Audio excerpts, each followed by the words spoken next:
And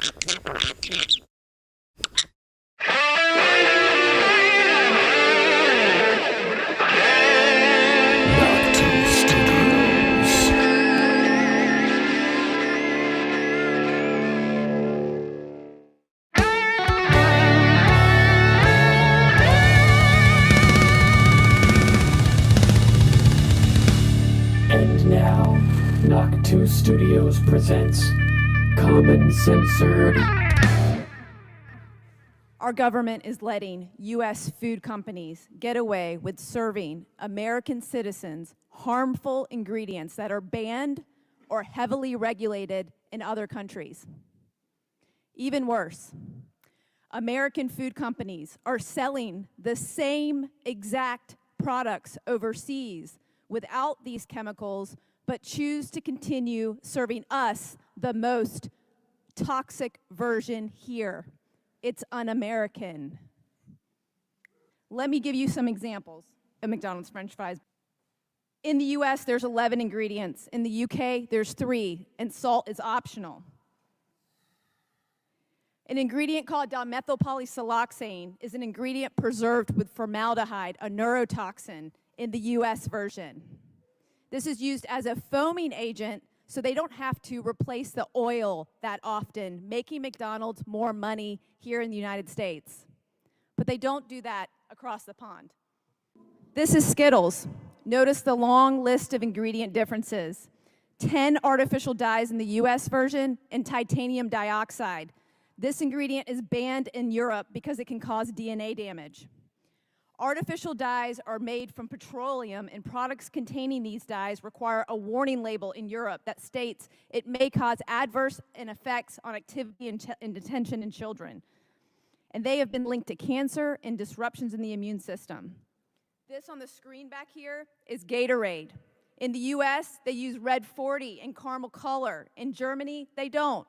They use carrot and sweet potatoes to color their Gatorade.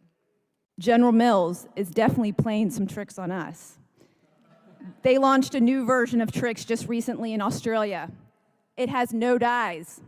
They even advertise that when the US version still does. This is why I became a food activist. My name is Vani Hari, and I only want one thing. I want Americans to be treated the same way as citizens in other countries by our own American companies. In the last 60 years, almost all food additives were being created for one sole purpose: to improve the bottom line of the food industry and not improve our health. These chemicals were created to mimic real food, to make it easier and cheaper for food manufacturers to preserve their food, to make it last longer on the shelf, to help manufacturing, and sinister of all, to allow them to create products that are more addictive in nature. I ended up quitting my lifelong career as a corporate management consultant to investigate and write about food full-time. During my investigations, I found an alarming discovery. We use over 10,000 food additives here in the United States, and in Europe, there's only 400 approved. We were able to get Subway to remove azodicarbonamide from their bread in the United States after another successful petition. And as a bonus, there was a ripple effect, and almost every bread manufacturer in America followed suit.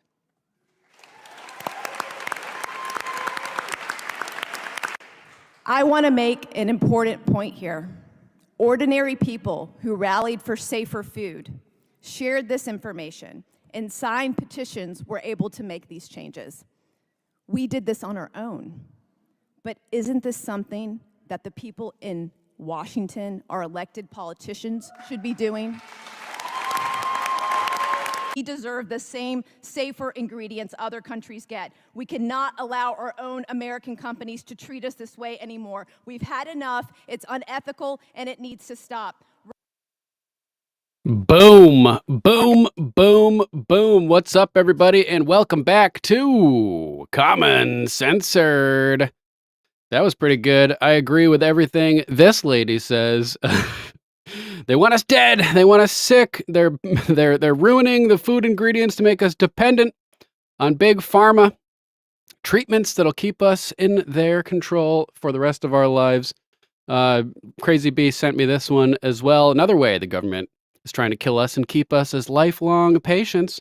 Reposting Isabella Maria De Luca, who says, Lucky Charms linked to adrenal tumors in rats. Oreos are linked to concerns that could cause kidney tumors and damage nerve cells. Flamin' Hot Cheetos can cause DNA mutations in white blood cells. Oh, that sounds delicious. Gatorade linked to cancer and hyperactivity. What the hell is the point of the FDA if everything they approve is a literal poison? Wall Street Silver saying FDA is doing exactly their job exactly as ordered. They want us sick and needing drugs from the big pharma industry. It's extremely profitable for them. I point out, no, they're not doing their job. They're only supposed to be a labeling agency, labeling organization. They're not supposed to be approving or disapproving anything. So welcome back, you censored commoners. Thanks for being here today. This is episode 244. Congress planning a new 28th Amendment, preparing for some kind of mass casualty event that'll allow them to immediately replace out the congressmen and senators. It's kind of sketchy, almost like they're planning to get rid of a bunch of MAGA senators and congressmen and replace them.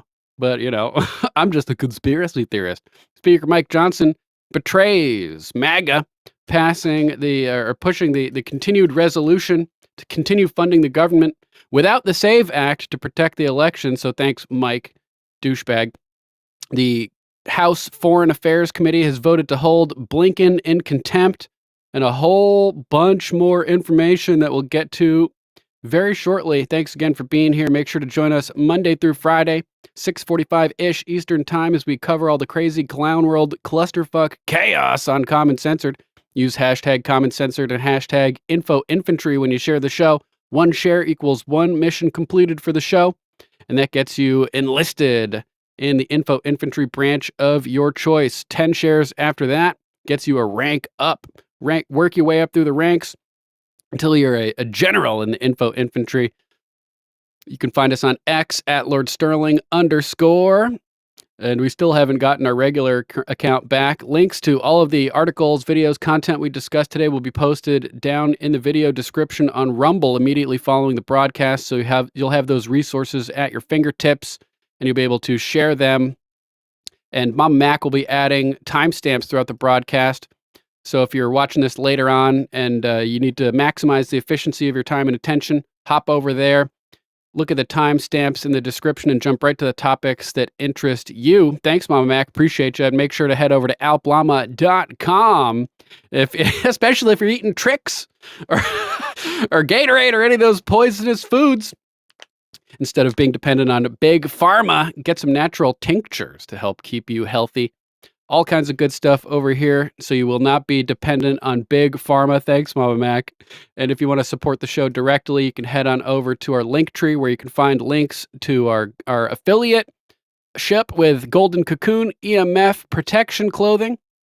Pick up a beanie, pick up a blanket, protect your brainium by wrapping your cranium in a Faraday shield made from silver, organic cotton, and amazing bamboo.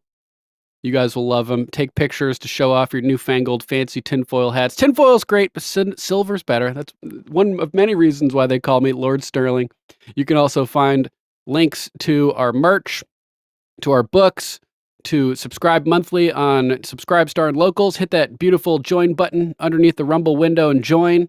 Anybody that joins and commits to supporting us monthly is automatically entitled to the rank of commissioned officer in the Info Infantry branch of your choice. We'll read Rumble rants throughout the show if anyone feels so inclined.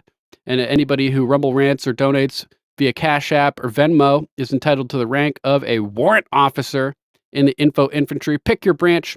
Thanks again for supporting the broadcast. I appreciate you. Let's jump into the news after a brief disclaimer. Disclaimer. Views expressed on Common Censored are only opinions. Assume everything we say is false and research for yourself. We're not giving medical, legal, or financial advice.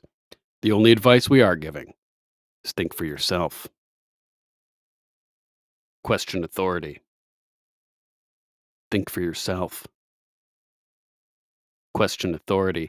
Boom! All right, let's jump into the news. All kinds of crazy stuff breaking today. Let's have a little bit of fun first before we get into the crazy, horrifying stuff that we always cover. Oh man, the Nelk boys over here set up a Trump house in liberal San Francisco to lure in the liberals who will inevitably try to sabotage it. Here they caught a libtard trying to steal their Trump flag. Let's take a look at what happened.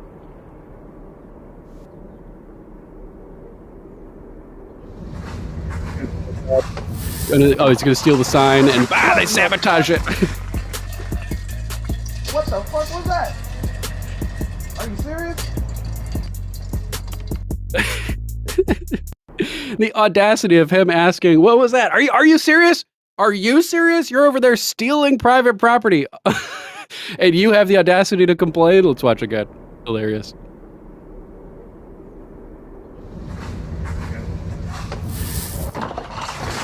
What the fuck? What the fuck was that? Get doused, bitch. Are you serious? Are you serious? Are you stealing? You should expect that. You're lucky there wasn't a trap door with spikes. Make booby traps great again, guys. Make booby traps great again. Then other more serious news. This is crazy. MJ Truth at MJ Truth Ultra over on X reporting, whoa. Lawmakers want to make a constitutional amendment that would allow them to replace members of Congress under the guise of a, quote, mass casualty event. Mass casualties, mass arrests. They know what's coming. Who knows? People pushing it. Derek Kilmer, Democrat of Washington. Brad Wenstrup, Republican of Ohio. William Timmons, Republican of South Carolina. Emmanuel Cleaver II, Democrat of Missouri. Washington Post reporting, scarred by violence, lawmakers plan for possible mass casualty event. To address such a scenario, these 4 House members, 2 Republicans and 2 Democrats, are pushing an unlikely solution, a constitutional amendment that would allow members to be replaced quickly in the event of a mass casualty event. Pepe, not looking too excited about this over here. Gateway Pundit covering it also. Lawmakers prepare for mass casualty event. Push constitutional amendment to undermine election integrity and control House vacancies in a, quote, national crisis. So instead of going through regular elections to replace people, they're like, just let us install members of Congress who will vote in our direction. As political tensions rise in the U.S., Congress is preparing for the possibility of a, quote, mass casualty event that could dramatically change its makeup. Some crazy continuity of government nonsense here.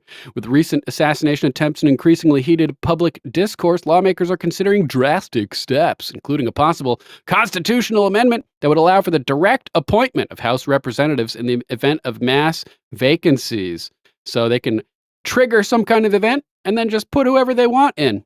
Doesn't sound like a good idea to me. According to the Constitution, any emerging vacancies in the House must be filled through elections, unlike Senate vacancies, which can be filled by appointment. However, following the events of 9/11, a law was enacted to enable rapid elections if over 100 House seats are vacant, supposedly to keep the government running as smoothly as possible by expediting the process. But now, with the shadow of political violence looming large, lawmakers are opportunistically pushing for a system where governors can swiftly appoint new members to Congress, fundamentally circumventing the people's right to directly elect these individuals by vote. On Thursday, during a subcommittee hearing on, quote, preparing for the future by learning from the past, lawmakers gathered to discuss the amendment. Kilmer, a leading proponent of the bill, stated during the hearing, quote, Congress hasn't fully considered the implications of a mass casualty event affecting members and the impact it would have on our ability to function in a time of need. In other words, they're about to consider it. Kilmer is pushing for the bill to be called to the floor for a vote. Under the proposed legislation, elected representatives would be required to compile a list of potential successors deemed qualified to serve in Congress. In the event that a House member's seat becomes vacant due to death or incapacitation, a state governor would have only 10 days to appoint someone from the list, allowing for replacement until a special election can be held. Although intended as a temporary measure, until special elections are held, it raises the question of whether unforeseen emergencies could arise, delaying the election, allowing unelected representatives to remain in office longer than expected. What are they preparing for? Are we going to get nuked? Are they going to activate the sleeper cells, the terrorists?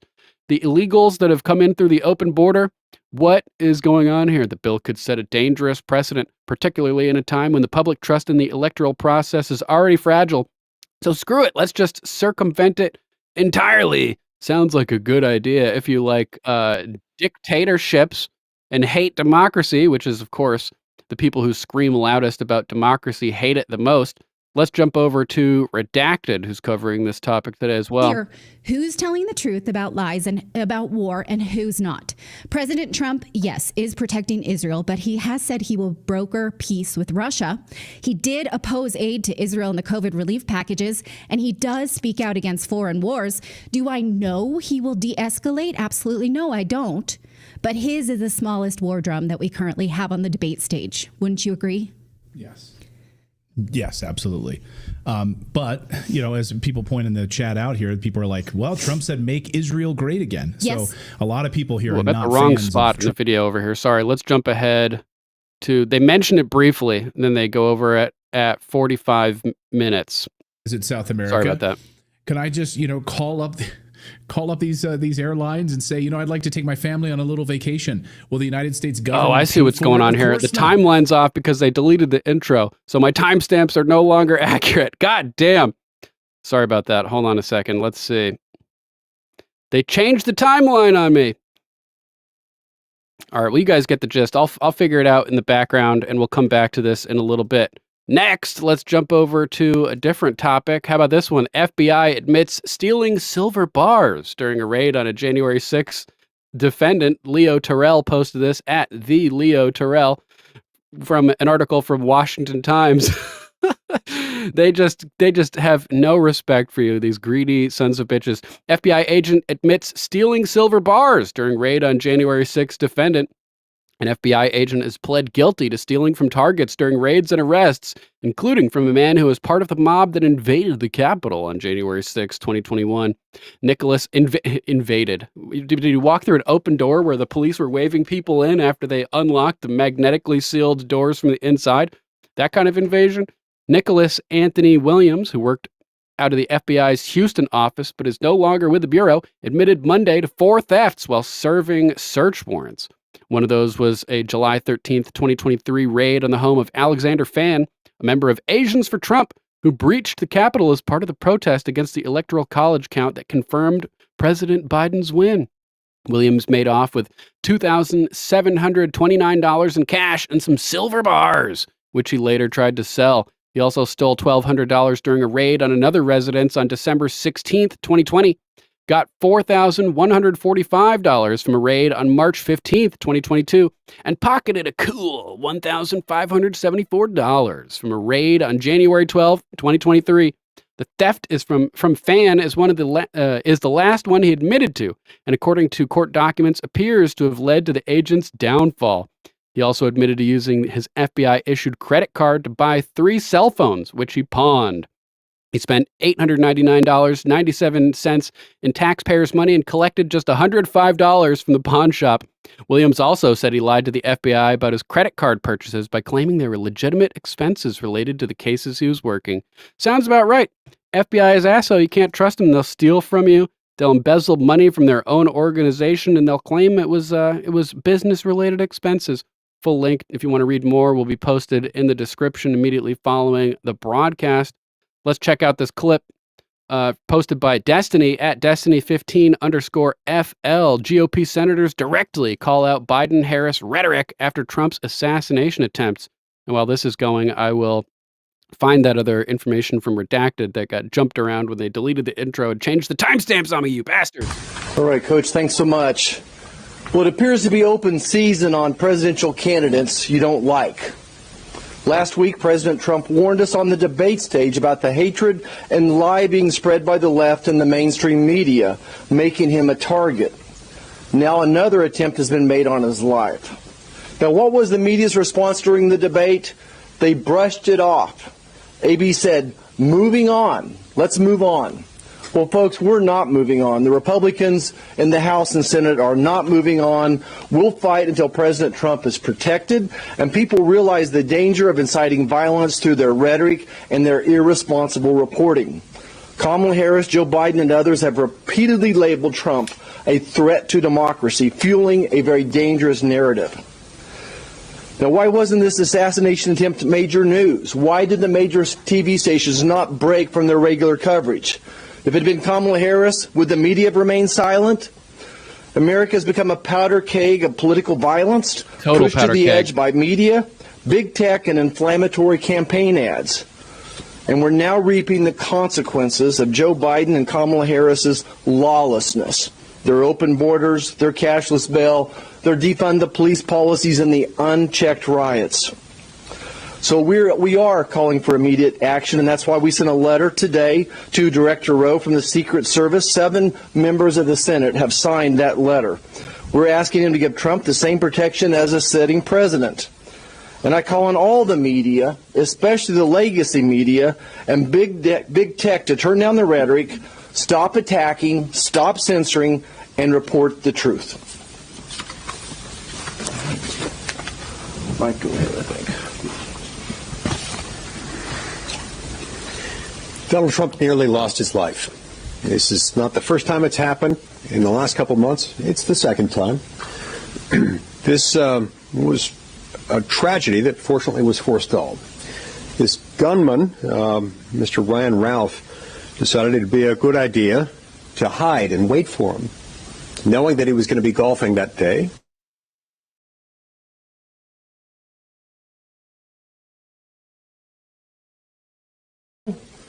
And a military-grade weapon ready to be fired. Fortunately, Secret Service agent apparently saw the barrel of the gun and fired shots before shots were fired, and Mr. Ralph fled. But this came way too close for comfort. So I don't think it's lost on anyone that had it been the sitting president of the United States golfing that day, the gunman wouldn't have gotten anywhere nearly that close, and certainly anywhere close enough to have been able to carry out the attack.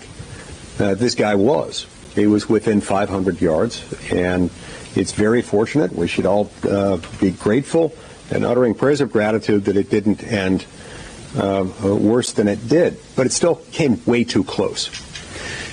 It's understandable that we offer a really high level of protection to sitting presidents of the United States. There are all kinds of reasons why the sitting president needs a large amount of security. But whereas here you've got a presidential candidate, the Republican candidate, the last standing impediment between a continuation of the current administration through Vice President Harris being elected this November, Donald J. Trump is the sole potential impediment to that. Where that circumstance exists, and especially where For real, 3%. That candidate has now been the intended victim of 2 nearly successful assassination attempts, it's time to really increase his security detail. Yeah. Beyond that, there needs to be actual investigations and arrests. Let's jump back over to Redacted. I found the stuff. Let's hop to 118 and hear their first little spiel on it. Rumble chat saying false flags. Watch out for false flags. Yeah, how do you rally a country into war in the Middle East? False flags. We've been warning about that here on the show. Also, the United States government right now is preparing for a mass casualty event. You can't make this up. According to the Washington Post and now confirmed by Politico, the United States Congress is getting together to put forth a 28th Amendment to the United States Constitution. We're going to deep dive this, the continuity Deport Democrats? of government, what it would look like if suddenly 100 members of Congress were killed simultaneously. This is what they're talking about 40 days before an election day. You can't make this up. We will talk about that coming up. Also, we're going to talk about and has existed without constant war. But America, a land not even 300 years old, a song to get their war and destruction and death. That's what I'd like you to chew on, because it's kept me up all night, you guys. Necessitate special elections to fill vacant seats, right? Someone in our chat just said, let me scroll back up here. Yeah, that's kind of what it sounds like. They're pulling a Ukraine. So get this. This would allow members of Congress to be rapidly replaced in the event that 100 or more of them are suddenly killed. No election needed, no voters involved at all. Right now, the current rules necessitate special elections to fill vacant seats, right? A member of Congress dies in a plane crash, special election. A member of Congress dies in a car crash, special election. America has had hundreds of special elections since the late 1700s. And they're actually fascinating. If you want to actually dive deep into all of the special elections, they're really interesting. Some people just choose not to serve. They're elected and they're like, nah, I'm not going to serve. Oh, okay, now we need to Get have a elected special and election. I'll just go home. Others died in car crashes, mysterious circumstances. So we've had hundreds of these over the years. Back since the 1700s, we've dealt with it. But now, suddenly, 40 days before an election, Congress is really focused on this. Red flags everywhere. So America's had hundreds of this. But what has changed right now? What has changed right now, 40 days before an election? Let's put a pin in that for a second. Could it have anything to do with a 2016 study of special elections that the House of Representatives decided to do? So the House of Representatives put out their own study to see how, this was during Obama's time in office in 2016, to see how special elections were carried out. It found that during special elections, the number one factor that determined if a candidate would win in a sudden special election was the approval of the president. So if Trump is hugely popular, then a special candidate would likely win that special election. If the president is hated, then they're likely to lose. So the number one factor for the success of a candidate in these special elections is the popularity of the president of the United States at the time. Pretty interesting, because I guess there's not a lot of other time right now with a special election, so the popularity of the president really drives the narrative here. In other words, if you have a Democrat running and Kamala is president and the country thinks she's a disaster, well, then the candidate likely loses that special election. Good point. Because according to this study by the House of Representatives, right now we have a 49-day time limit to hold special elections, but Congress thinks that's too long. So they're going to try to overthrow states' rights and or at least transfer it straight to the state governors federally. To allow governors to swap out these people? This is insane. And they would get rid of that election, and instead, here's how the amendment would work. Lawmakers would submit a list of 5 successors from their own party to the state governor. In the event of a mass casualty incident, hundreds of members of Congress are killed, wiped out. The governor then would appoint one of these nominees as the replacement, ensuring that the legislative body remains operational until they could get their act together and then hold an election. But right away, the governor would choose based on those selections from their party. Okay. Good one, Mama Mac. Needed. You don't need a vote. You don't need voters. No voters needed, guys. But here's where it gets tricky. Passing a constitutional amendment, of course, is nearly impossible in the United States. We don't have very many of them, and for good reason. It requires a 2/3 majority to vote in both the House and the Senate, followed by a ratification from 3/4 of the state legislatures in the country. 3/4. Talk about a supermajority. supermajority. Why now? Do they know something we don't? Are we facing a mass casualty event that we need to be made aware of? Do you have some information you'd like to share with us on this? Could it have anything to do with the wide open southern borders and the amount of military-aged men that have now come into the United States armed? I'd like to know about this. Are the warmongers in the deep state planning to take us to war with Iran, with Russia? Is that what the Biden administration is trying to do? And the Pentagon? Certainly looks that way. Certainly looks that way. A nuclear strike on D.C. while Congress is in session? Or imagine that could take out 100 congressmen. When everyone is in the same room, for crying out loud. What are they exactly hiding here? I would love to know. There are no such things as coincidences in Washington, D.C. Why now, with 40 days before an election, are they pushing forth on a 28th Amendment to the Constitution for a continuity of government? You think it's a coincidence? Something's going to happen, guys. Something is going to happen. Is Congress right now doing this? So just so you understand, over the past 15 years, we've seen a number of close calls. AOC, terrified for her life. She was the January 6th. Remember AOC? She almost thought she was going to get killed. She was not even in the building. She was in a totally other building, but she was terrified. In a building down the street. We've seen shootings. We've seen train crashes, right? We've seen all sorts of different things. We've seen 2017, a gunman opened fire at a GOP baseball practice, nearly killing House Minority Whip Steve Scalise. Lawmakers are concerned that illegal guns are coming across the southern border in the hands of gang members that could lead to a mass casualty event. But all of this is moot, right? Because right now, our continuity of government protocols in the event of a national emergency take the power away from Congress, and the president has to put it into this guy's hands. This guy right here is, let me see if I can get my images up here.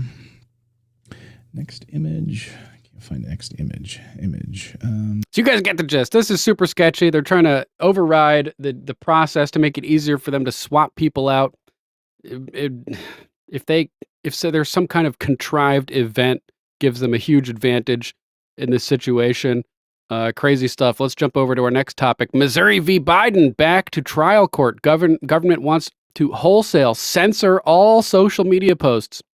Misquotes the SCOTUS decision. Misquotes SCOTUS to use the Barrett decision to dismiss the case. Gateway Pundit has not only reported over and over again on Missouri v. Biden litigation, which went to oral arguments before the Supreme Court in March to determine in Murphy v. Missouri whether a preliminary injunction could stop massive government censorship on all major social media platforms while the case is being litigated. The Supreme Court's decision has now pushed the case to resume action at the trial court level, where the government is now claiming that the court's decision about standing for a preliminary injunction should instead dismiss the case entirely. Preliminary injunction is a court order that conduct cease while a case is working its way through the courts. The litigants asked for and originally received a preliminary injunction to stop the government from continuing to suppress free speech on social media while the case was being litigated. But the Supreme Court issued a horrible opinion in July, authored by ACB, who is a bad pick, Mr. Trump, Mr. President, that allowed the government to continue suppressing free speech while the case continued at the trial court level. Gateway Pundit then discovered that one of Coney Barrett's clerks was connected to the anti-free speech entities, colleges, and donors at issue in the litigation in a significant conflict of interest. We covered that at the time. Last month, on August 26th, the trial court took notice of the Supreme Court's opinion and vacated the preliminary injunctions, which were temporary court orders stopping the government from censoring Americans while the case progressed through the courts. The day after, Judge Terry A. Doughty set a briefing schedule for questions of jurisdiction. The key question is whether the parties have standing to continue the case. Standing, the issue of standing again, where judges can just claim, no standing, to get out of having to make a decision in a politically charged case. Standing is typically a way in which courts dispose of cases they would rather not hear by saying a particular party lacks the status necessary to continue litigating the case in courts, like those 60 cases that were thrown out of federal courts and courts in general regarding the 2020 election, saying that President Trump didn't have standing. How can a candidate in the election not have standing? It's insane. These are just weasel words that they use to squirm their way out of having to make politically charged decisions. Because of Justice ACB's awful Supreme Court decision, joined by Justice Kavanaugh, where she questioned whether the parties had the, quote, standing, unquote, to necessary to continue the case, the trial court is now trying to reconcile the question. Amy Coney Barrett doesn't think state attorneys general, it should be, states and individual plaintiffs have the standing necessary to challenge the coercive deletion of their own social media posts. One attorney close to the case points out the insanity of this decision. Quote, if all of these parties don't have standing, then who does? If you can't sue when the government is deleting your own social media posts and your attorney general can't sue, then clearly no one can. The court is setting up an absurdity where no one can sue to protect the First Amendment, and it's obscene, totally obscene. Now the case is trying to add RFK Jr. as another litigant in the case, as he has been personally suppressed on social media, and his organization, Children's Health Defense, has been suppressed on topics related to jib-jab safety and jib-jab injuries. We're still on YouTube. Additionally, last week, the plaintiffs in the case filed an answer with the court asking three things. One, to consider the, quote, standing requirements as applying only to the preliminary injunction process and not relevant to the larger case. Two, that more legal discovery is required to determine the extent and scope of the government's massive censorship regime. Yeah, sounds about right. And three, that plaintiffs should be allowed to amend their filing to comply with the Supreme Court's ruling. The site Uncovered DC did a thorough rundown of the plaintiff's memo in support of further discovery and to be allowed to update and amend their complaint here. Quote, the lying liberal media refers to this case as simply the Biden regime, quote, hectoring social media companies, as Politico spun the case. If the FBI comes to you and gives you advice on behavior, they're not hectoring you. They're basically threatening you and implying that if you don't do it, that you could be held legally liable. Executive orders, Tom Clancy. Thanks, Threeper. Threeper mentioning that Tom Clancy had a book discussing this similar type of continuity of government replacing congressmen en masse type situation. Tom Clancy books, really good. Highly recommend them. Big fan of Splinter Cell, personally, the video game, but there's books that go along that as well. Along with that. So thanks, Threeper. I'm going to have to check that out. The liars at Vox tried to say that this limited what Biden had to say to social media companies. CBS lied and said this case was about restricting government contact with social media companies. Facebook alone, in less than a year, took down over 20 million pieces of content. Last month, Facebook founder Zuck apologized to Judiciary Chair Jim Jordan and admitted that the social media giant was pressured and coerced by the government to delete content and speech by its users and promised not to make the same mistake again. Yet then they went on to delete Ryan Routh's accounts and everything. The Missouri v. Biden case is so Orwellian that it emerged during the discovery that the government considers the thoughts of its citizens as, quote, critical infrastructure. You remember that? They own your thoughts. It's critical infrastructure, so they have the right to go in and manipulate your thoughts because that's critical infrastructure of the government, and they can control that. So the government can then justify doing almost anything to combat misinformation and disinformation because they need to control your thoughts. Free speech experts have called the Missouri v. Biden litigation the most important free speech case in a decade, and thanks for screwing that all up, ACB.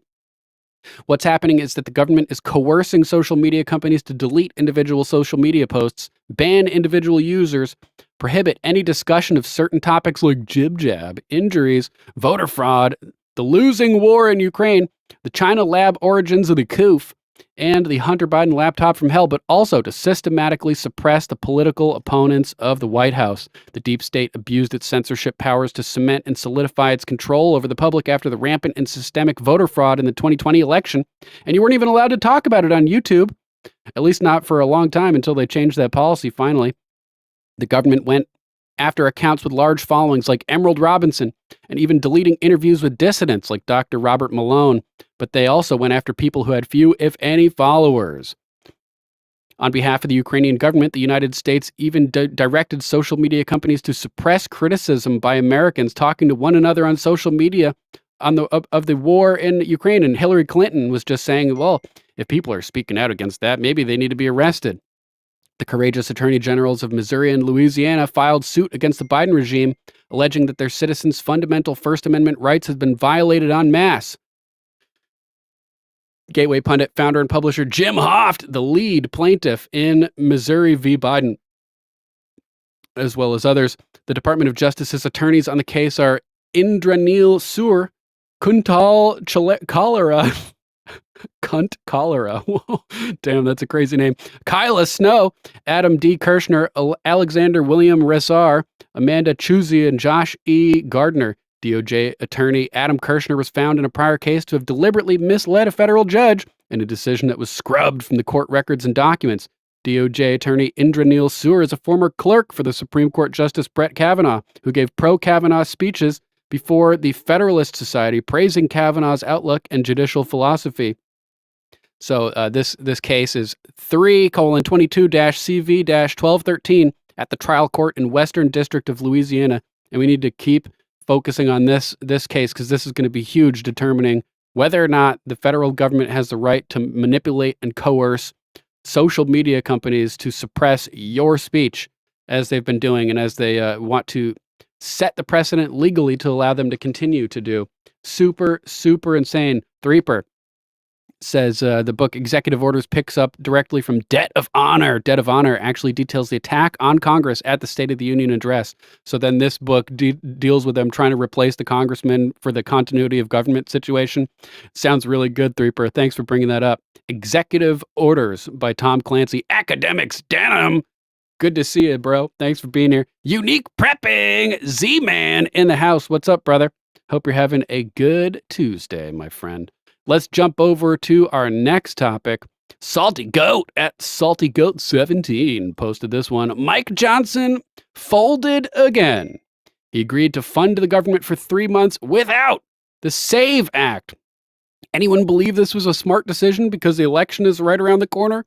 Or is he just a spineless coward? It's probably a spineless coward. There is a proclivity towards supporting a 3-month continuing resolution that would be basically maintaining federal funding at the current levels it is, but in a clean way with no added provisions, as this citizenship bill is deeply opposed by Democrats and would be vetoed by the White House. And this son of a bitch sided with Democrats, screwing over us.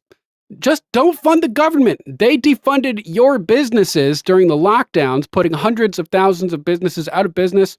Defund them until we protect the elections. How about that? Mike Johnson, man. Terrible pick. Terrible pick. Just constantly betraying us from every angle. How about this one? John Solomon posted this. Breaking. House Foreign Affairs Committee votes to hold Blinken in contempt. Sends resolution to the full chamber. Let's hop over to Just the News to check it out. Stephen Richards wrote this one. The House Foreign Affairs Committee voted along party lines Tuesday to advance a contempt of Congress resolution against Secretary of State Antony Blinken, his asshole, who failed to comply with a subpoena to testify. They think that they can just do whatever they want. No checks and balances from the other branch of the government. The contempt resolution is the latest effort by the committee to compel Secretary Blinken's testimony on the Biden administration's chaotic Afghanistan withdrawal that saw the Taliban seize control of the country and 13 U.S. service members die in a terrorist attack. Not to mention the $80 billion of gear and weapons that they left behind. That's right, UP. Fuck Johnson. Bigly, bro. The measure approved by the committee in a 26-25 party line vote will now advance to the full chamber. If the House approves the measure, the Justice Department would still have to prosecute the violation, which it has refused to do in the case of Attorney General Merrick Garland, who was held in contempt by the Republican-led Congress earlier this year. So we got to get Trump in there as Speaker of the House to try to enforce this stuff and make them, actually follow through with these contempt charges. Blinken was subpoenaed on September 3rd and 18th to compel testimony before the committee.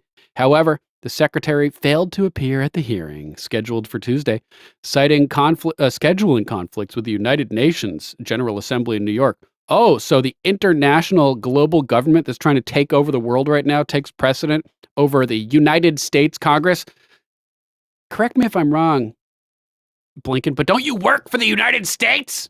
Don't you work for us, not the UN? This is a terrible excuse. So hopefully the House holds him in contempt, and they're actually able to do something about this, though I'm not exactly holding my breath. Laura Loomer posted about this as well. Laura Loomer at Laura Loomer on X. Quote, pattern of obstruction. Blinken no-shows, hearing on Afghanistan withdrawal, defying subpoena and prompting contempt resolution. Why are House Republicans allowing for Democrats to defy their subpoenas? Republicans are so useless. This is pathetic. Yeah, hard to disagree with that, Laura Loomer. Here's the article from the Washington Free Beacon. Antony Blinken failed to attend a Tuesday hearing on the Biden-Harris administration's bungled withdrawal from Afghanistan. Bungled is like the nicest possible word you could use for this. Whiskey peddler! Good to see you, bro. Hope all is well. Defying a congressional subpoena and setting the stage for him to be the first Secretary of State ever held in contempt of Congress. Blinken was mandated under a subpoena by the House Foreign Affairs Committee to testify about the botched 2021 evacuation that brought the Taliban back to power, left 13 American service members dead. He was expected to face tough questions about a recently unveiled congressional report detailing how the United States abandoned, quote, a, quote, significant amount of classified information, advanced biometric data, and millions in cash when it fled the war-torn country. Yeah, biometric data about the people that lived in Afghanistan that were working with us, the translators, the people giving us information, and we just left them to the wolves. They're probably all dead. Instead, the State Department informed the committee on Monday evening that Blinken would be a no-show, claiming he's too busy with the UN General Assembly in New York to attend. According to sources familiar with the situation, quote, The committee received a letter stating the secretary will not come, unquote, said one of the GOP committee source. He didn't provide any other dates for this week, claiming he's busy with events and gatherings at the UN General Assembly. Instead, he offered his deputies, neither of whom worked at the State Department throughout 2021 nor the Afghanistan withdrawal.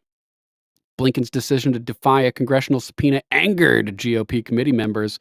The toothless GOP, who's angry but won't actually do anything, including Chairman Michael McCaul, Republican from Texas, who's now pushing a measure to formally hold the Secretary of State in contempt of Congress. If approved, Blinken would make history as the first Secretary of State to be held in contempt of Congress, a misdemeanor crime punishable by up to $100,000 in fines and potential jail time.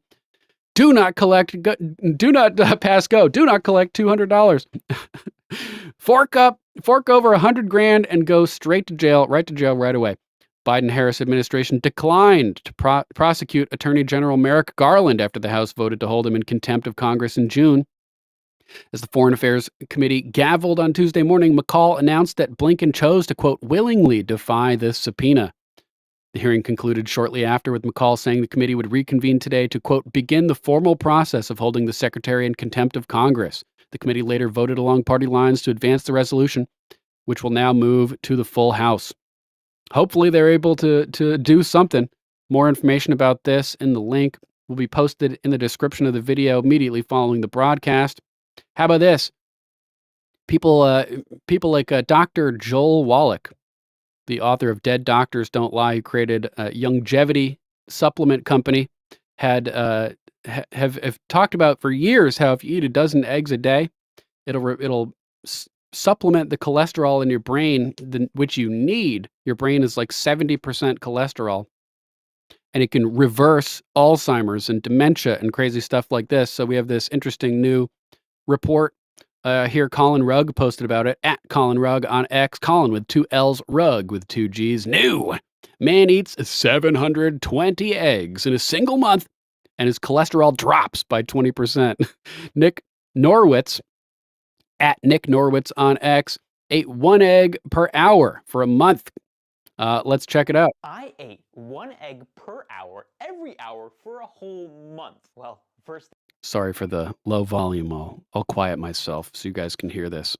I ate 1 egg per hour every hour for a whole month. Well, first things first, to clarify, I did in fact sleep. That was an average, so I ate 24 eggs per day, 2 cartons, for 30 days, for a total of 720 eggs over 1 month. Now, second thing second, why did I do this? Setting aside from the fact that I'm a little bit crazy. But crazy with a purpose, generally. Well, 10% I did this because I just like eggs. 20% I did this for the egg puns and yolks I'll drop throughout the video, in case you catch all 7. But the main reason, well, you'll have to wait a little bit longer to find out. Anyway, I hypothesized that eating 720 eggs in 1 month, which alone amounts to 133,200 milligrams of cholesterol, would not increase my cholesterol. Specifically, it would not increase my LDL cholesterol. And indeed, drumroll, it didn't. Not a smidge. All those eggs did not increase my cholesterol. Even though my dietary intake of cholesterol more than quintupled, my LDL cholesterol actually dropped by 2%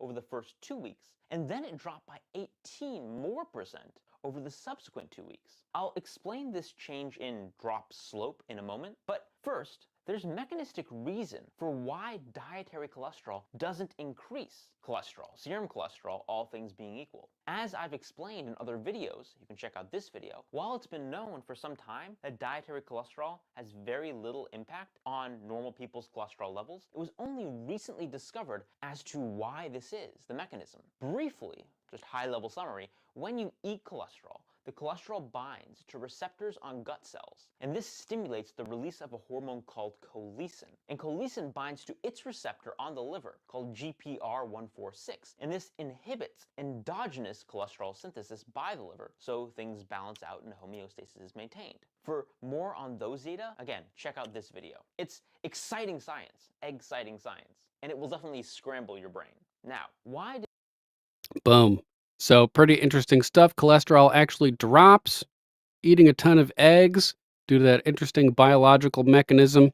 I know the volume's low, so we won't play any more, but I'll give you guys the link in the chat right now.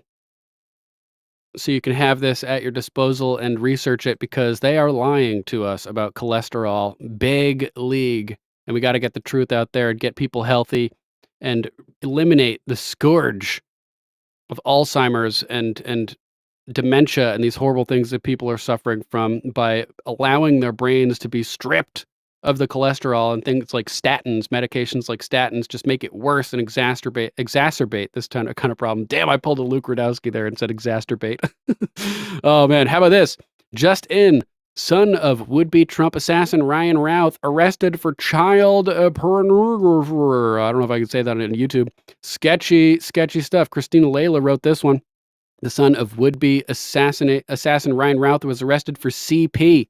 Orrin Routh was taken into custody after investigators found hundreds of CP files on his Galaxy Note during a search of his North Carolina residence over the weekend. You know what we say for the peds? Wood chippers after due process. Feet first, baby. Looking at you, Orrin, after due process, of course. Quote, a review of the SD card located in device 1 revealed that it contained hundreds of CP files, prosecutors wrote in the criminal complaint, according to ABC News. Quote, these files include videos from a known CP series created outside the state of North Carolina. So that could be interstate CP violations as well. Multipliers potentially on there. Orrin Routh will appear in court today, on federal charges of possessing CP. ABC News reported the son of Ryan Routh, the man arrested in connection with the second apparent assassination attempt of former President Donald Trump, has been taken into custody on federal charges of possessing CP. Ooh, man. The Trump-supporting gangbangers in the jails are going to have fun with this guy, that's for sure. He'll be wishing he's in a wood chipper. Investigators say they discovered, quote, hundreds of files with CP during a search of Orrin Routh's residence in Guilford County, North Carolina on Saturday, conducted, quote, in connection with an investigation unrelated to child exploitation. The two charges he faces include a receipt of CP and possession of CP. The unrelated investigation referred to Routh's father, who remains in custody after a judge ordered him detained pending trial Monday. A spokesperson of the U.S. Attorney's Office for the Middle District of Carolina confirmed to ABC News. Investigators said the pornography was found on a Samsung Galaxy Note device located inside Orrin Routh's primary bedroom in the residence, as well as another Galaxy Note device in Routh's possession. Ryan Routh appeared in court Monday on 2 gun-related charges where a judge ordered him to be detained pending trial. As we know, because they found information where he had searched how online on Google how to get from Palm Beach County to Mexico. Slick, X-Lax. You just totally got busted. So super sketchy. Hopefully this guy gets due processed right into a wood chipper. Spikes, wood chippers, ropes, volcanoes for the various categories of criminals. Always after due process, FBI's ass, so fuck you. How about this one? Another lunatic has been charged with making threats against POTUS, former President Donald Trump. He left multiple threatening messages at Mar-a-Lago and had social media posts calling to off the Don. Quote, I want Trump in a body bag, he said. Not me. I didn't say that. He said that. This is posted by Libs of TikTok at Libs of TikTok on X. Let's check out this lunatic in his own words. Congratulations, idiot. You played yourself. You're going to jail. Okay, folks, I apologize for my appearance here, but, you know, I've been fighting this Trump thing for quite a while. And I want you guys to know that it's over for Trump. Joseph Biden was executed in 2019. John Kennedy Jr. showed up. And Trump is a rapist pig. So he's pushing some Q talking points, saying Biden was executed and JFK Jr. has arrived. Okay. Now, I've had it with this. I've been told by heaven and Marion Albright to take Trump down. And that's exactly what I'm going to do, because I have ancestral authority. Chief Crazy Bull of the 1858 Yankton Treaty, that's my... I own the Black Hills per the 1980 court case, Fort Laramie versus, United States versus Sioux. But I'm also got Article 5 of the 1858 Yankton Treaty. And I want my... I have mineral rights, air rights, and everything else been stolen from me. Shout out to JJRSVL. I see you in the chat over there, our resident Info Navy Combat Information Center Command Fleet Admiral. Good to see you, bro. Hope all is well.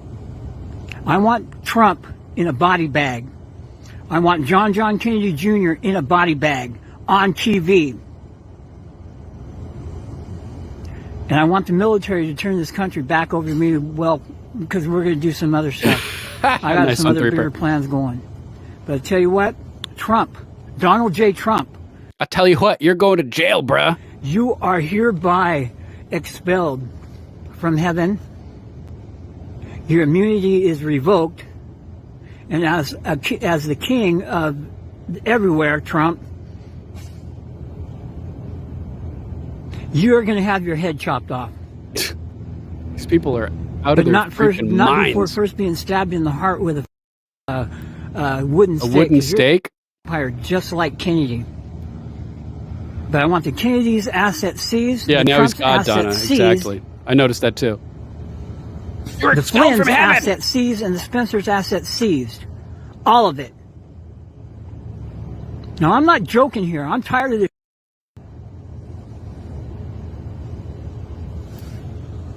These people, man. Yeah, Jesus Christ, Tracy Jones showed up.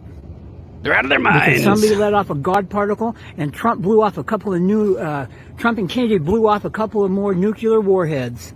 Trump and JFK Downstairs, Jr.? apparently. Yeah. Sounds very reasonable. Downstairs, huh? Wow. Wow, I don't even know what to say after that. Colin Rugg reporting on this. Also, new Idaho man charged after threatening to kill Donald Trump in phone calls and Facebook posts. 64-year-old Warren Jones, crazy bull, allegedly made at least 9 phone calls to Donald Trump's home, threatening to kill him, quote, personally, unquote. Quote, find Trump. I am coming down to Bedminster tomorrow, he said. I'm going to down him personally and kill him, he said. According to court documents, Mr. Crazy Bull pleaded not guilty to 1 count of making threats against a former president. Good luck with that. You're literally on video, you freak show. He's set to go on trial October 28th, so we'll definitely have to cover this as it happens. Let's jump over to our next topic. This is another interesting one. Barack Obama's former Canadian ambassador reveals Zoom call with Hollywood celebrities and social media influencers to discuss undetectable way to steal the 2024 election. Patty McMurray writing this article over here. Democrats have devised a brilliant plan to steal our election in 2024, and it's really quite simple. By telegraphing to the American people that they believe the key to winning our elections is getting 9 million individuals to vote for Kamala Harris from a pool of 2.4 million eligible overseas voters. In total, according to U.S. government data, Democrats essentially remove the shock value when it's announced they've only achieved a percentage of their goal. When it's revealed they received millions of new overseas votes. DNC announces innovative 6-figure investment in Democrats abroad to ensure engagement of key voters living outside the U.S. For those predetermined to decide the outcome of our elections by using every possible loophole, like the United States FVAP website and the Democratic Party overseas registration website, votefromabroad.org, where overseas voters can register to vote and request an absentee ballot at the same time, it would seem to an outsider a brilliant plan. The problem is, for those concerned about legitimacy or security of our elections, the fact that none of the so-called, quote, 9 million voters Democrats claim they're trying to recruit will have to prove their identity or even provide a legitimate address for their past or present residence in the United States, leaving America with another significantly flawed election outcome with no way to prove it once the votes are cast. Last week, Gateway Pundit published the first investigative piece in a series explaining how easily our elections can be stolen without a trace. According to Heather Honey at Verity Vote, the Uniformed and Overseas Citizens Absentee Voting Act, UOCAVA, is a federal law passed in 1986. UOCAVA requires that the states allow members of the U.S. Armed Forces, their family members, and U.S. citizens who reside outside the U.S. to register and vote absentee in elections for federal offices in a standardized format. So it sounds like they're just going to be faking a lot of overseas votes. because nobody has to verify who they are or where they live, so they can just fill them out themselves probably. After HAVA passed in 2002, there were numerous projects undertaken to test the viability of electronic voting for UOCAVA eligible voters. The 2004 Secure Electronic Registration and Voting Experiment, SERV, project was intended to develop an internet-based registration and voting system in 55 volunteer counties. However, the SERV project was canceled before it was deployed due to security concerns, including findings that the use of personal computers over the internet could not be made secure enough for public elections. Security professionals also pointed out that it was critical that the states, not FVAP or contractors, would have ultimate control of the servers used in any such system. After the cancellation of the SERV project, FVAP developed and tested the Interim Voting Assistance System, IVAS, which was fielded in 2006. The system provided for electronic submission of ballot requests and delivery of blank ballots using a Department of Defense secure server. Use of this system was restricted to voters enrolled in the Defense Enrollment Eligibility Reporting System, DEERS, which was the source for voter identification validation. DEERS covers members of the military and their dependents. Only those whose identity and eligibility could be verified were given access to download a blank ballot from the secure server. In 2009, Pew Trust released a report in which they claimed that military voters were being denied their right to vote in 2008 due to voting impediments. This report, which was funded by the JEHT Foundation, was used as justification by Chuck Schumer to advocate for electronic delivery of ballots to unverified, non-military requesters claiming to be U.S. citizens living overseas. So they're just claiming to be U.S. citizens. Advocacy for military voting access has had wide support, and lobbying efforts describe the bill as benefiting the military, but in reality, non-military overseas benefited most from the changes, a bait and switch. The results of Pew's reporting and Schumer's advocacy was a revision of UOCAVA. In 2009, the Military and Overseas Voter Empowerment Act, MOVE Act, was passed, which requires states to distribute blank ballots for eligible voters 45 days before Election Day. The MOVE Act further requires states to deliver the ballots by email and other electronic means to all who request them. It has also enabled countries to use online communication, email correspondence, and websites for voting. This is insane. Most states also allow the electronic return of electronic ballots by any person claiming to be a U.S. citizen while requiring no verification of identity or citizenship. So they got the social security numbers that were just released and stolen from that organization. They could pick out voters who are now overseas and just falsely claim that they're those voters, request these ballots, and stuff the ballot boxes digitally for the next election. Super ridiculous and insane. More information about this in the article if you want to check it out. Goes into some serious detail. We don't have time to read all of it, but check it out. Link will be in the description after the show. This is totally the wrong article, isn't it? Wait a second. Let's see. I'm getting all confused here. Anyway, let's jump into the next one. Hold on. Let's see if I can find the Zoom call part. We didn't even get to that. This article's so long. Last week, Barack Obama, here we go. Barack Obama's former U.S. ambassador to Canada, Bruce Heyman, was interviewed by the DNC Mouthpiece Morning Joe host Mika Brzezinski, who did her part to help Mr. Hellman promote the Democrat scheme to recruit 1.6 million Democrats votes from 7 swing states out of a total of 2.4 million eligible overseas voters. Heyman told Brzezinski during their Zoom call with celebrities and social media influencers that 1,000 overseas voters registered to vote on the Democrat Party-sponsored website. During his interview, the former Goldman Sachs executive and Barack Obama fundraiser spoke about how overseas voters, like Democrats, talk about minorities, suggesting that most overseas U.S. citizens, quote unquote, don't even know they can vote, similar to most minorities who don't know how to obtain an ID. Yeah, that's the bigotry of low expectations, right? And it's the job of Democrats to help them navigate the extreme complexities of voting. Now, you're supposed to vote on your own. 3% says, I can tell you personally that the DEERS system is complete shit when it comes to voting. I believe it, man. You were in a position to know. Of course, Heyman was able to push the baseless Democrat lie to Morning Joe viewers that they must eliminate the, quote, threat of having Donald J. Trump as their next president by voting for Kamala. Completely ridiculous. Democratic Party is investing considerable resources to turn out American voters living abroad. According to DNC officials, there are 1.6 million Americans living overseas who are eligible to vote in 7 battleground states. Here's one example that shows just how critical this voting bloc is. In 2020, President Biden won Georgia by just 11,700 votes. According to the Election Assistance Commission, there were over 18,000 ballots cast from overseas voters registered in Georgia. Joining us now, former ambassador to Canada, Bruce Heyman. He recently participated in a meeting called Americans Abroad for Harris Waltz.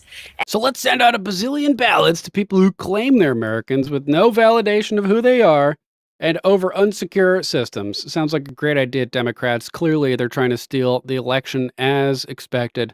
Let's jump over to Bricks News next at Bricks Info, BRICS on X. Just in, Turkish President Erdogan says, quote, just as Hitler was stopped 70 years ago, Netanyahu and his murderous network must be stopped by an alliance of humanity.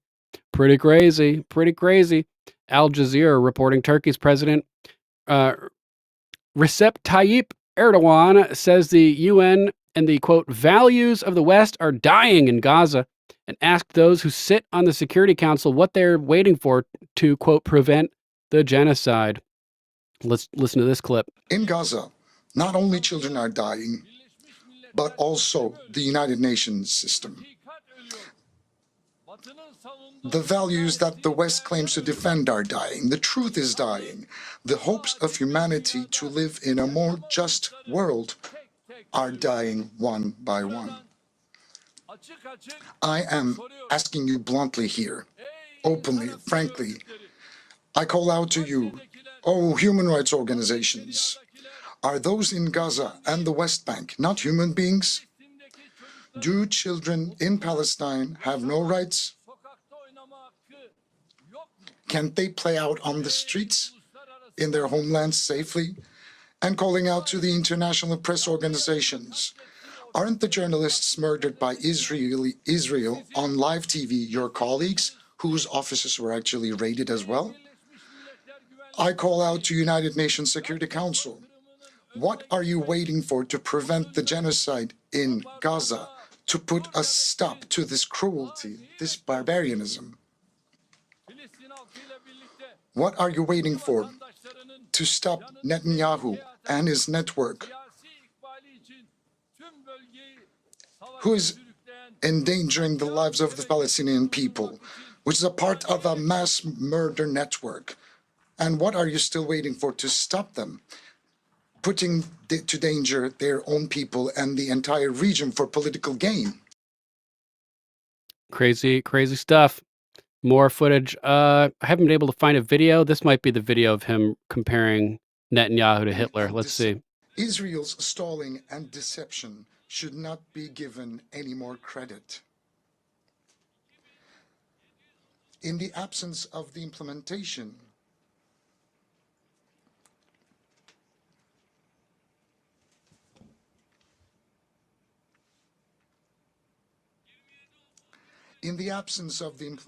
of UN Security Council Resolution number 2735, coercive measures against Israel should be put on the agenda. Israel's behavior has once again demonstrated that it is imperative for the international community to develop a protection mechanism for Palestinian civilians. 70 years ago, just as Hitler was stopped by an alliance of humanity, Netanyahu and his murder network must be stopped by an alliance of humanity. Woof. I believe it, academics. We believe that the General Assembly's authority to recommend the use of force, as in the 1950 Resolution on Unity for Peace, should be considered in this process. Crazy, crazy, crazy. Hezbollah now massively bombing the city of Safed in northern Israel. Israeli media reports the Iron Dome is no longer operational. You guys heard anything about that? Let me know if that's accurate. Iron Dome reportedly no longer up and functioning.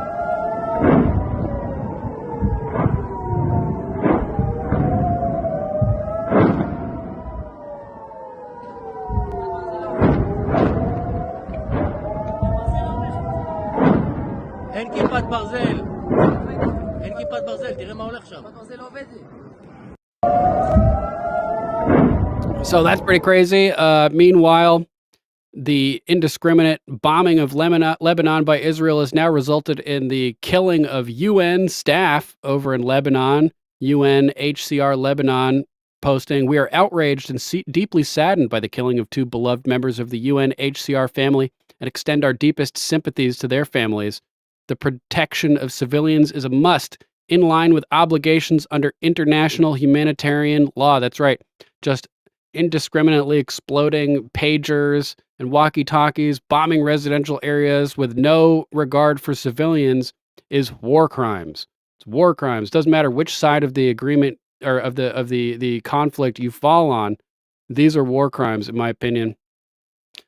Sarah at SAHOURAXO on X. Israel killed Dina Darwish, a UNHCR worker, along with her little son Jad, by bombing their residential building in Bekaa, Lebanon. So I just want this to end like Donald J. Trump over there. I want them to stop dying. I want them to stop dying. And he had the Abraham Accords, which actually resulted in peace over in the Middle East for a while, until they stole the election, though, and everything went up in flames, as to be expected. Let's jump over next to this crazy scene in Ohio. Raw's Alerts posting this. Numerous hazmat crews are on the scene following the immediate evacuation orders due to a dangerous toxic chemical leak from a rail car. Uh-oh, like, it's sounding kind of East Palestine-like over here. Whitewater, Ohio. Numerous emergency and hazmat crews are currently on the scene in Whitewater, Ohio, after an immediate evacuation order was issued following a train car leak of toxic chemicals, including styrene. Styrene is a colorless, flammable liquid with a sweet odor and is highly volatile. It is widely used in the production of plastics and rubber, which is essential for manufacturing products such as insulation, pipes, automobile parts, printing cartridges, food containers, and carpet backing. Officials have issued a warning to residents to immediately go indoors and stay inside until further notice. Close and seal doors and windows, close fireplace dampers, and turn off the heat. This situation is still developing, so more horror unfolding in Ohio with another potentially deadly chemical leak. Oof. Rip headphones users, sorry about that. But I don't know what it smells like. But it's been going on for 45 minutes. Fire department was over here telling us to stay back. I mean, it is just nasty smelling.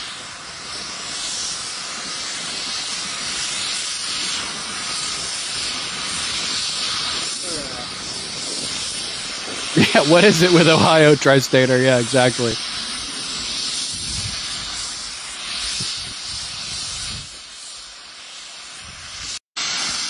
Insane. Hopefully they're able to get that figured out and contain it. Yeah, don't light a cigarette, Threeper. Like that movie Con Air.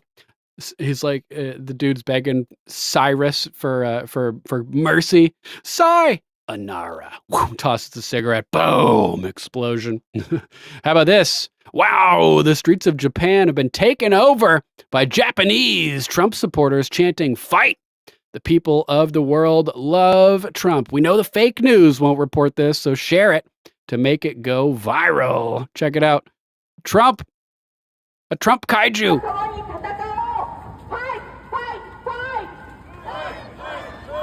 Fight. It's the battle call, guys.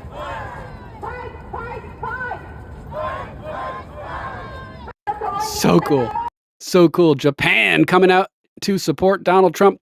Bell Ann F at Bell Ann F posted this one. Because Trump is for the citizens of our country, He has inspired the rest of the world. The quote, powers that be may be trying to unalive Trump, but he will live on long after the lawbreakers are gone from this earth.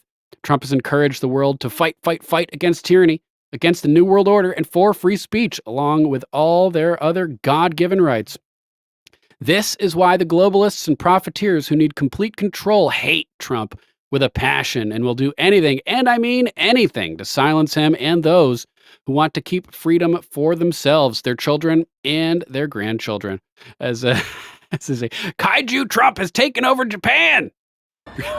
So awesome. How about that?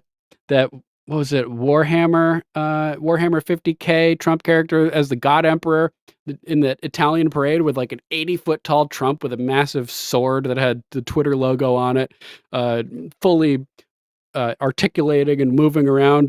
That thing was fucking cool. You guys remember that? AF Girly, good to see you. Thanks for being here. Hope you're having a good week so far. Let's see what we got next on the list. Diddy scandal stuff. Political scandal. Diddy's ex-bodyguard claims disgraced rapper has secret tapes of top politicians at his freak-off parties featuring 1,000 bottles of baby oil and lubricant and 784 dildos. Jim Hoft wrote this one. Sean Diddy Combs, former bodyguard Gene Deal, has alleged that the rap mogul possesses secret tapes of politicians and celebrities engaging in scandalous activities at his notorious, quote, freak-off, unquote, parties. The Daily Mail reported. The claims come on the heels of Diddy's recent indictment on serious charges, including racketeering and sex trafficking. No charges relating to underage stuff, though, interestingly. And suggest a broader conspiracy that could implicate high-profile officials and celebrities. According to New York Post, quote, when federal prosecutors raided Sean Diddy Combs' home in Miami and Los Angeles, they found 1,000 bottles of baby oil and lube that were used during freak-off sex sessions, according to an indictment. There's video of him talking about the conditions that he would impose during the parties. He would like lock the doors, turn the temperature up, and just have tons of water and all kinds of crazy drugs going all over the place. Super weird stuff. Combs' staff, including, quote, high-ranking supervisors, security, household workers, and personal assistants, all helped to arrange for elaborate freak-offs where victims were forced to engage in sex while Combs masturbated and recorded. The court papers allege Combs' employees booked hotel rooms, arranged for transportation for victims, male prostitutes, and Combs, and stocked freak-off products in the hotel rooms like drugs, baby oil, lube, extra linens, and lighting. The feds allege in the indictment. During a March raid on Combs' two homes on the east and west coasts, the feds found, quote, freak-off supplies, including narcotics and more than 1,000 bottles of baby oil and lubricant. The court documents allege Combs' staff would later clean to, quote, mitigate room damage, and they would work scheduled for delivery to help the victims, quote, recover from the physical exertion of drug use in high temperatures with the doors locked of the sometimes days-long freak-offs, the indictment alleges. After pleading not guilty to the charges, Diddy was remanded to the Metropolitan Detention Center on September 17th, where he's been denied bail twice. Reports indicate that his placement on suicide watch is due to Combs being, quote, in shock and grappling with a, quote, unclear mental state. During appearance on the Art of the Dialogue podcast, Diddy's former bodyguard, Deal, asserted that Diddy's legal troubles are merely the tip of the iceberg. Deal's allegations come at a time when New York City is grappling with a wave of political scandals and corruption claims.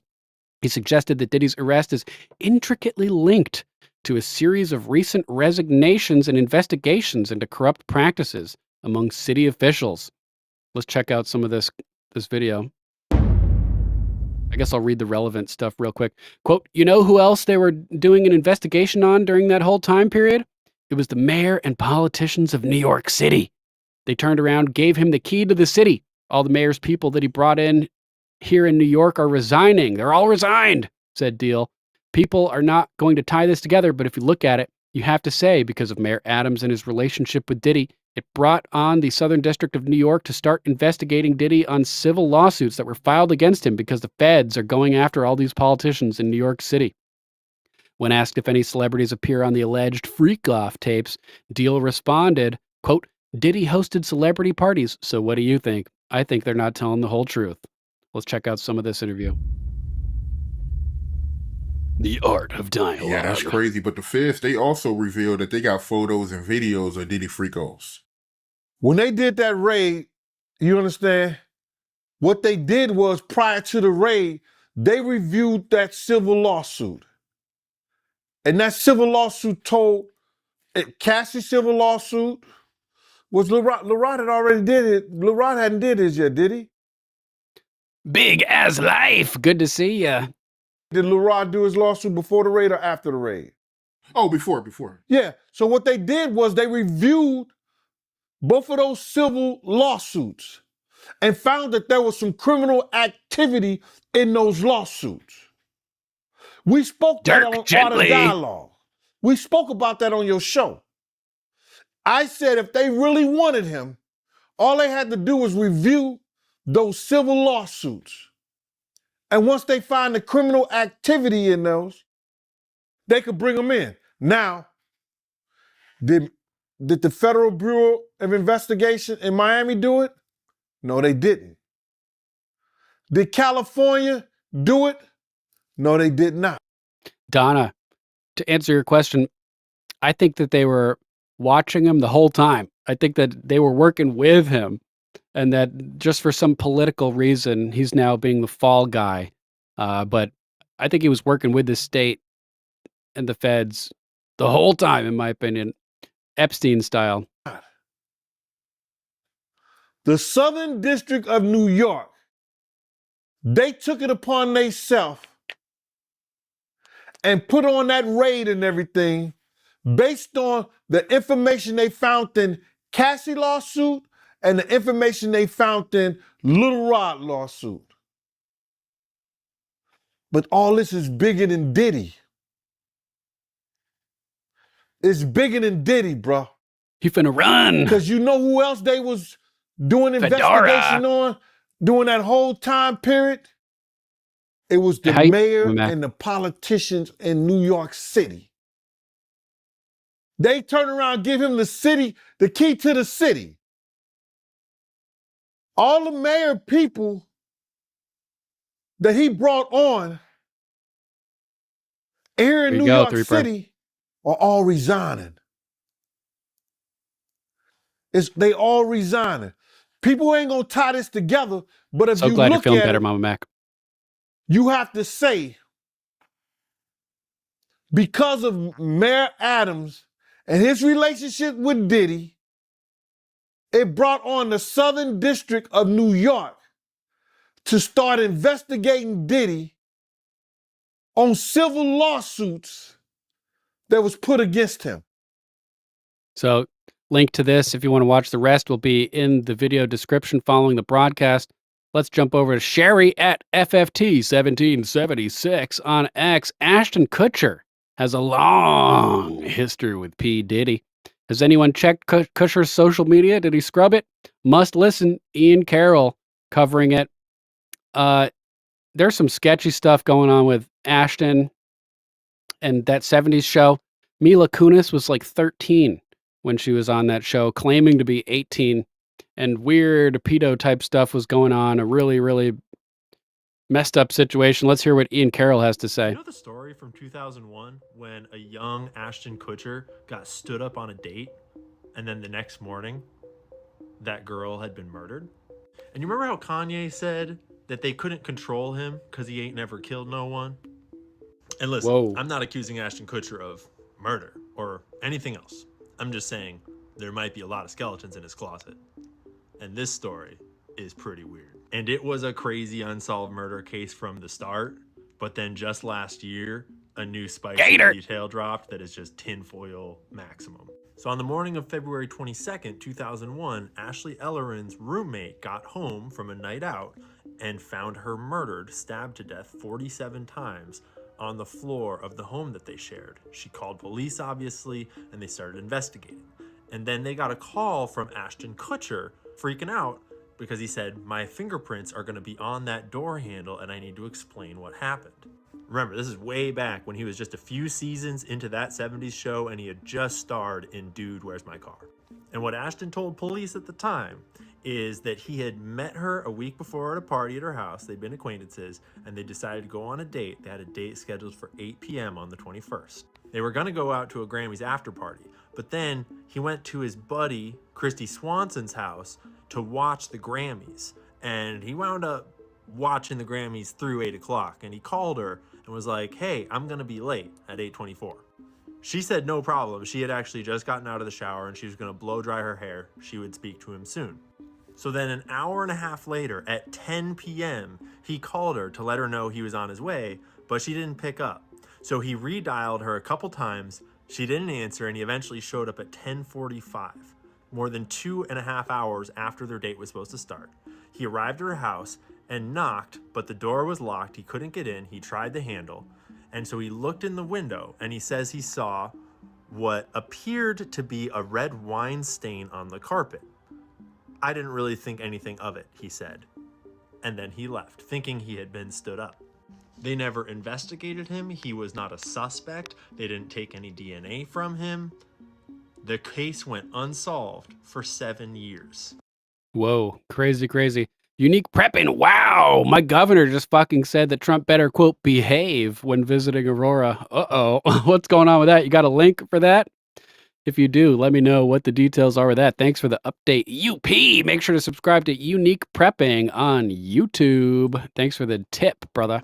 But it gets even weirder when you find out that the apartment manager of Ashley Ellerin's apartment, who is an aspiring actor, said he was having a sexual relationship with her, consensual. And he was in the house when Kutcher called. He said he was just hanging out with her from about 7 to 8 p.m. on the night when this chick is about to go to a Grammys after party with Ashton Kutcher. She's just hanging out with her apartment manager. And then at some point she went and took a shower while he was still there. And then, remember, she said she'd just gotten out of the shower and was gonna blow dry her hair when Ashton Kutcher called her at 8:25 p.m. And then, shortly after her shower, things turned physical. He doesn't, just one thing led to another, and it was mutual. And then they, did the thing for about 15 minutes, and then he left her apartment shortly after because he was expecting his own girlfriend to get home. He kind of got the phone call timing wrong. He said it was at 8:15 that the call happened, then they were like, no, it was 8:24. And he's like, yeah, okay, I must have left later. He also had a fresh cut on his arm that detectives noted in a report. Never gets explained in the various reporting I could find. When the defense attorney questioned the apartment manager, he said, did you ever tell police that Miss Ellerin was trying to conquer you? Weird language. Just that she was very attracted to me and that she wanted me to be a part of her life. Also weird language. And then when the defense attorney asked if the apartment manager had ever spoken to his then girlfriend, now wife, about this infidelity, he says, we never discussed it. So you continued to lie to her all these years? No, Durbin replied quickly. But you never discussed it? But you didn't lie? But in all the looking I could do through all the different media reports that happened on this relatively high profile case, I didn't find anywhere that they mentioned taking DNA samples from the semen. And the case went unsolved for 7 years, despite Ashton Kutcher being there with a pretty shaky alibi as to why he wasn't there earlier when he said he would be there and only showed up later because he was hanging out at his Hollywood friend's house. And despite this other dude that had a key to the apartment having admitted to consensual sex with her right as she was supposed to be going on a date with this other actor. No DNA tests, no investigation apparently. And then 7 years later, in a different town, in a different state, this guy named Michael Gargiulo gets arrested for this other murder attempt, where in 2008, this woman was sleeping in her home and she was stabbed in her bed. She testified that she managed to fight off her attacker by grabbing the knife blade with both hands and was able to kick him off of her. And at some point in the struggle, he cut his wrist, leaving a trail of blood on her bed and in the alley on her way out. And as he ran out, she recalled the man saying, "I'm sorry," as he ran away. Here is some MK Ultra tinfoil for you. The defense attorney for him claimed that Michael Gargiulo was in an amnestic state when he attacked Murphy and couldn't remember hurting her, and he had regained his senses while still in her apartment, hence the apology as he ran out. They apparently found a blue surgical booty with a few drops of Bruno's blood on it outside of her front door, and then they say that they found a bunch of other identical blue surgical booties in the suspect's attic. And so Booty. they caught him for this other murder in 2008. And then he started getting tied to all these other stabbings in other places nearby to where he had lived in the past, despite not actually having any forensic evidence tying him to the scenes other than circumstantial and witness testimony that came forward later. Michael Gargiulo actually used this as his defense. He basically gave up and said, I know the evidence is much stronger with Michelle Murphy. That's the elephant in the courtroom. You have to judge each case separately. So he basically said, What the yeah, fuck we know is he going kind of on did the here? last murder. What I'm saying in court today is that he's getting tied to all these other murders with no evidence. No physical evidence, no DNA, no fingerprints, no hair samples were found tying Gargiulo to the scene in the Ellerin case. And the case didn't even wrap up until 2019, when Ashton finally took the witness stand about this murder that happened all the way back in 2001.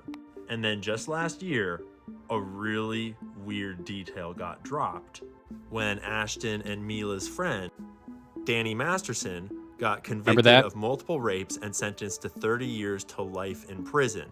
Remember that 70s show? And they wrote these amazing letters about how great of a guy Danny was, trying to get his sentence reduced, along with like 30 other Hollywood people. The letters got leaked, there was huge backlash, and one of Danny's ex-girlfriends / rape victim posted to her Instagram story something super spicy. It has mostly been scrubbed from the web, but you can find all sorts of people that refer to it and they all agree on what it said. So this is Kitty a direct Diddy. quote. Oh my God. Dear Ashton, I know the secrets your role model, Danny Masterson, keeps for you. Ones that would end you. Did you forget I was there? You were on speakerphone that night you called Danny on February 21st, 2001. I heard everything. I heard the plan. In my opinion, you're just as sick as your mentor. She alleges that Kutcher called his team of publicists and Danny Masterson on the night of that murder before calling police the next day. Why did Ashton Kutcher call his best friend Danny Masterson and his publicists the night that his date got murdered, or rather, the night that he got stood up by his date, and then later found out that she had been murdered? There's also conflicting evidence from Ellerin was attacked from behind and her throat was cut from left to right, indicating that her killer was left-handed and got her all at once from behind, versus that there were numerous defensive wounds on her hands and her right forearm. Over the years, some people have speculated that Ashton did it. Other people have speculated that Ashton didn't do it, but he actually entered the home when he arrived there and saw the body and freaked out and left and didn't report it. Personally, I have my own theories, but I'm not gonna go claiming them on the internet without any clear evidence. The only claim that I'm gonna make is that Megan Fox deleted all of her Instagram posts. Usher tried to delete all of his Twitter posts, but he kind of failed at it. And all you other Hollywood criminals and psychos, you can try, but it's too late. It's all coming down around you. 2024 is the year that all lies will be exposed. That's what Cat Williams said, right? Lizzie McGuire. She also has an album out. She's going to be in a movie called Cheaper by the Dozen. And she's one of the girls that we're all waiting for to turn 18, along with the Olsen twins. Any 15-year-old. Along with the Olsen twins. Any 15-year-old. Definitely investigate that dude. Definitely investigate that dude. Unique Prepper sent over this post from CBS Colorado. Colorado governor hopes Trump, quote, behaves himself while visiting Aurora. Uh-oh. Governor Jared Polis is reacting to the possibility that former President Trump will make a campaign stop in Aurora. What kind of misbehavior is he anticipating? In recent weeks, Trump has made comments about Aurora several times, including at the presidential debate between Trump and current Vice President and Democrat nominee Kamala. He has falsely claimed the city has been taken over by a criminal gang from Venezuela. So you better behave, Donald Trump. You better behave if you come to Aurora. Otherwise, you're going to have some splaining to do. Very bizarre. Very bizarre. Thanks for sharing, UP. And Wiley shared in the chat, Judge Aileen Cannon has been assigned to the Ryan Routh case in Florida. This could be really positive. Aileen Cannon, like the voice of sanity in the classified documents Donald Trump case. Aileen Cannon set to oversee apparent Trump assassination attempt case in Florida. The federal judge who presided over and threw out the criminal classified documents case the Justice Department brought against Donald Trump is now set to oversee the case into the latest apparent assassination attempt against the former president. U.S. District Judge Aileen Cannon, a Trump appointee, was randomly assigned the attempted assassination case Tuesday after a grand jury in Miami returned a 5-count indictment against Ryan Routh in connection with the September 15th indictment at the Trump International Golf Club in West Palm Beach, Florida. The indictment charges Routh with attempted assassination of a presidential candidate. Nice! Florida issuing the charges that the feds would not. Possessing a firearm in furtherance of a violent crime and assault on a federal officer, as well as 2 charges he already faced, being a felon in possession of a firearm and possessing a firearm with an obliterated serial number. Whoop, whoop. Good stuff. Zirturn 1984 saying 4D chess move right here. Watch the media scream that the would-be assassin wouldn't get a fair trial and Cannon must recuse. The media defending the assassin will be the small brush fire needed to have people ignore the media when shit hits the fan after they get shown defending Trump's would-be murderer. Wow. Thanks for sharing, Wiley. Appreciate that. Good story. Good story. How about this one? Democrat Arizona Senate candidate Lauren Kuby opposes felony charges for cartel drug traffickers pushing fentanyl on kids, calls for open borders, and blanket citizenship for illegals. Hardcore leftists, man. In a stunning admission during the Arizona Senate debate, Democrat candidate Lauren Kuby revealed her dangerous agenda for our southern border. Kuby, who's running on a platform of radical immigration reform, stated that she does not support charging cartel drug traffickers who sell fentanyl to children with a Class 2 felony. Wow. Quote, my opponent doesn't believe in legal immigration.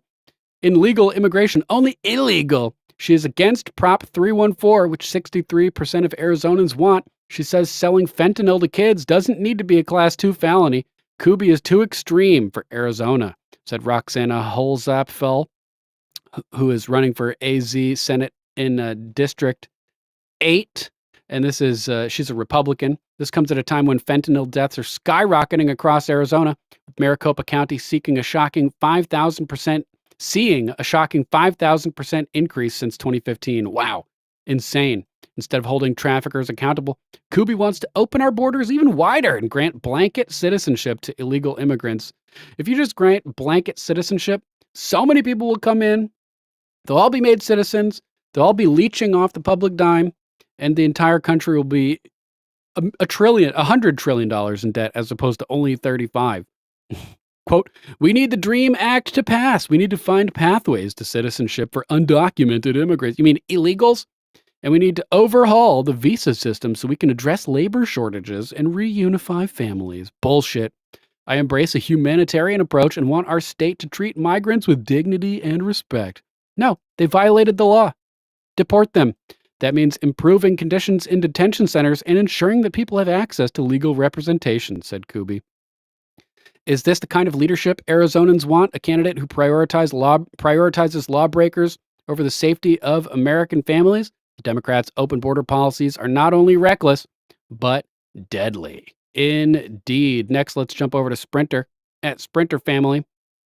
Pezekian to the American people. It's not Iran that has sanctioned you. Pezekian in the United Nations General Assembly says, here I am addressing the American people. It is not Iran that has built a military base next to your borders. It is not Iran that has sanctioned your country and prevented your business relations with the world. It is not Iran that prevents you from accessing medicine. It's not Iran that has prevented you from accessing the banking and monetary system of the world. We are not the ones who have assassinated your army chiefs, but America has assassinated Iran's dearest military commander at the Baghdad airport. My message to all governments that have adopted a non-constructive strategy towards Iran is to learn from history. Seems like he's kind of referencing what Ron Paul said back in the 2008 debate, that this kind of intervention with foreign countries results in blowback, where they then want to attack you as a result of your meddling in their affairs. در اینجا خطاب به مردم آمریکا میگویم این ایران نیست در کنار مرزهای شما. But link will be in the description if you guys want to see that. Let's pop over to last night's event with Alex Jones, Tucker Carlson, and Jack Posobiec real quick in Pennsylvania. Here's a clip of Jones taking the stage in a packed stadium.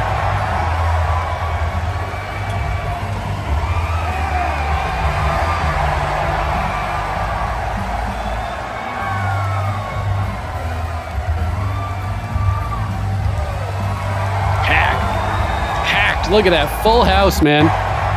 Full house.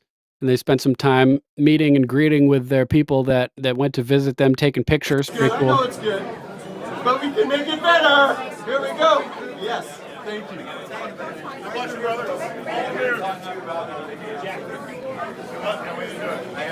got a post for you and Tucker. So pretty awesome. Let's terminate the YouTube broadcast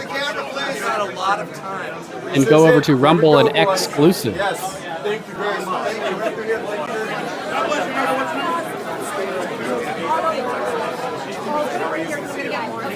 Interesting point, Reaper. Reaper says that the weaponization of the SWIFT system and outright murder. Very interesting. All right, guys, just posted the link to the Rumble broadcast. So if you're watching on YouTube, hop over to Rumble and join us. If you can't make it, sorry to have to ditch you and leave you in the dust. But we're trying to drag people over from big tech to alt tech, where we can speak freely and where the water is warm. So come join us. Join or die, to quote Ben Franklin. If you can't make it, we'll catch you on the flip side. Until then, let's get ready to rumble.